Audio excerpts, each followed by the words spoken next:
What happened with your meeting with Rutte? We had a lovely breakfast and a good conversation between the Secretary General and the Prime Minister. We discussed quite a number of things related to NATO and Canada's contribution.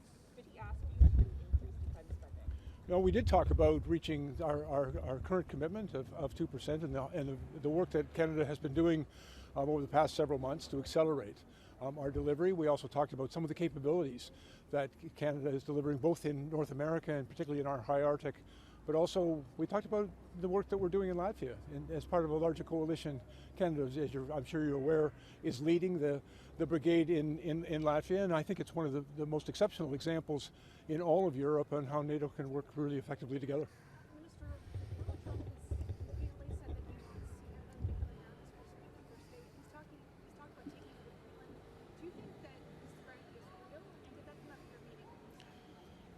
No, but certainly we're concerned about those remarks, and I think overwhelmingly for all Canadians, those remarks are offensive, and we're proud of our country. And we've assured all of our allies we're prepared to stand up for our country.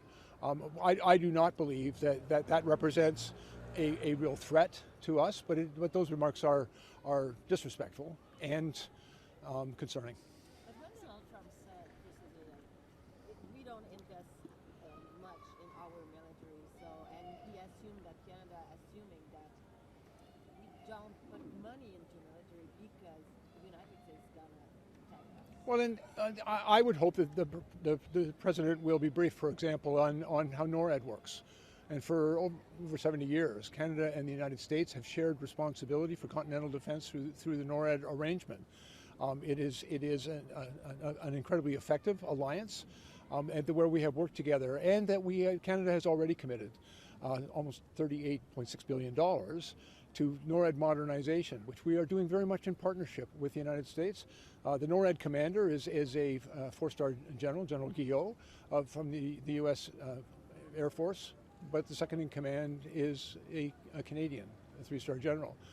That arrangement has helped keep the continent safe, and we're both making very significant investment. As a matter of fact, I'm looking forward to a conversation with my counterpart in the U.S. military to discuss the next steps in our very significant investment in over-the-horizon radar, which will give us domain awareness for the entire Eastern Arctic. That's something that Canada is taking a lead on, and I think it's a real contribution that Canada is making to our shared continental defense. When are you having that meeting with your U.S. counterpart? Well, on the margins today, we've scheduled some time. It'll be my first opportunity to have a conversation with him. I was in Washington last week, but we knew that we were both going to be here at the Ukraine Defense Contact Group meeting, and then later on tomorrow at the NATO Defense Ministers meeting, and we will be having some of those conversations on the margin of that. In that meeting, if he proposes or brings up the fact that the U.S. wants NATO spending to become 5% instead of 2%, what would your answer be? Well, I think there's a discussion that will take place at NATO with respect to the appropriate level of defense spending. Right now, I'm focused on meeting the commitment that we've already made. We're working really hard to accelerate our spending to get to the 2% threshold that Canada has committed to. And I believe that is achievable, and we're making very, very significant progress, and I'll share that with our allies. And then there is another conversation that will take place among all the members of the NATO alliance as to what the next level of investment might be required, given the changing circumstances and, frankly, the changing approach the United States is taking to NATO. Would your government ever consider spending 5% of GDP on defense? And what do you think that Trump's really after when he makes that point? Well, again, I would point out, even the United States does not spend 5% of their GDP on defense, and the United States is a superpower. And they are able to project their power and authority around the world. For many of the NATO allies, including Canada, our responsibility is, first of all, the defense of our own country and our own continent, but also living up to our obligations to the alliance in NATO, in NORAD, and in our arrangements in the Indo-Pacific. And so the appropriate level of spending to fulfill those obligations, I think, is a matter for discussion that will take place around the NATO table. I'm looking forward to it. If Canada was attacked in any kind of way, is it the Canadian government's assumption that the Americans would help out and defend Canada? We are signatories to the NATO alliance, and all NATO countries have agreed to defend each other in the event of attack. The only time Article 5 has actually ever been invoked was at 9/11. when the United States was attacked and thousands of their citizens were killed. Canada responded to that call to assist the United States. We deployed over 40,000 of our troops in Afghanistan. Over 150 of our people lost their lives and thousands were injured. We answered the call, and our expectation is, should our country ever be attacked, any NATO member being attacked, we will all be there for each other. Are you worried about Trump leaving NATO? Are you worried about Trump leaving NATO?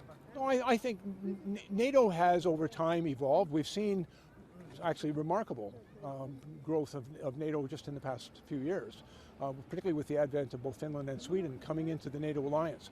That's very important to Canada because as an Arctic nation, having more members who are also Nordic and Arctic nations, I think strengthens our collective ability to defend the Arctic in a far more collective and effective way. And so it is an organization that continues to evolve. I think there are important, robust discussions that will take place around the NATO table, and I think under the leadership of Secretary General Rutte, I think we're very well positioned to have the conversations about the next evolution and developments for NATO. When Trump talks about that 5% of defense spending, saying he might pull out of NATO if European countries, for example, and others aren't paying their bills, what do you think he's after? What's his end game? Well, again, I don't want to speculate, and I think I tend to take people at their word. And when he says what he's concerned about, I think then it is our responsibility to respond to his concerns. And for example, just recently, the President of the United States expressed concern about the policing of our border. And he talked about his concerns about illegal migration and fentanyl. We listened very carefully to his concerns and we responded appropriately as a good neighbor does. And we're very hopeful that he'll see not just our good intentions, but the hard work that we're doing to respond to his concerns. I think a similar discussion will take place at NATO.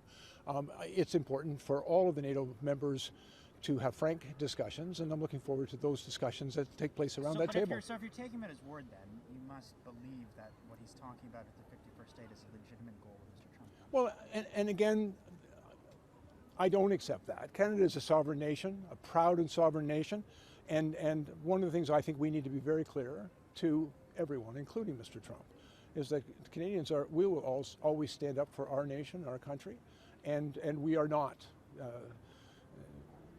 vulnerable to anybody's ambitions with respect to our territory and our sovereignty. We're prepared to defend ourselves as required, and that always sometimes requires sacrifice, and I believe Canadians understand that requirement. But we've also, I think we have been a good ally, a good friend to the United States. We have fought side by side with him through a number of world wars and through conflicts around the world, and when they called and needed our help, we were there for them. I think we need to make sure that America remembers that relationship and how important it is to the prosperity of both of our countries and the security of both of our countries. How is it that you don't believe that this threat is real, but the Prime Minister does? No, listen, I'm concerned about what the President has said. I think all Canadians are concerned about what the President has said, but all Canadians are, I believe, increasingly united in their resolve to defend our country, to stand up for our country. For our fellow Canadians, we're proud of our nation, and we are prepared to defend it. And so the remarks that the President has made, I think need to be strongly and clearly refuted. That is not acceptable to us.